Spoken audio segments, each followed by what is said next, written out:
சிறடிக்க ஆசையில் நாளைக்கான ப்ரொமோக்கு அப்போ பார்த்துடலாம் வாங்க. அதாவது மனோஜா வந்து பார்த்தீங்கன்னா நம்ம விஜய் அம்மாட்ட புலம்பிட்டு இருக்கேன்னு சொல்லுங்க. உங்கள் அம்மாட்ட என்ன புலம்பிட்டு இருக்கேன்னு சொல்லி கேட்டிங்கன்னா, அதாவது கடையில் இருக்க இப்போ பொருள்லாம் வந்து பார்த்திங்கன்னா விற்று காசு கொடுக்கணும்னு சொல்லி முத்துக்கு எல்லா பொருளையும் வித்துறாருன்னே சொல்லாங்க.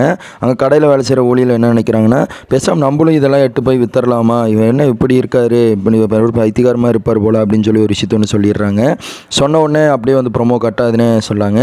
அடுத்த இதில் வந்து பார்த்திங்கன்னா நம்ம இதுலேயே அந்த அவரோட கடையில் வந்து பார்த்திங்கன்னா ஒரு ஃபயர் ஆகிற மாதிரி ஒரு விஷயத்த ஒன்று படுறாரு.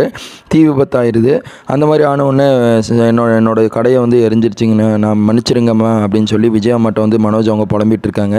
இன்னொரு பக்கம் முத்து அவங்க நம்ம மனோஜ் போய் காசு கொடுத்துட்றாங்க. காசு கொடுத்தோன்னே முத்து மீனா போய் 2 பேர் கார் எடுத்துகிட்டு வீட்டுக்கு வந்துடுறாங்க. வீட்டுக்கு வந்தோடனே அவங்க அப்பா அம்மா உட்கார வச்சு ட்ரைவ் கூட்டு போகிறான்னு சொல்லாங்க. கார் ட்ரைவ் கூட்டு போகும்போது அங்கே ஒரு வேறு லெவலில் ஒரு சீன் நடக்குதுன்னே சொல்லுவாங்க. நல்ல ஒரு வைபாக போயிட்டுருக்குது.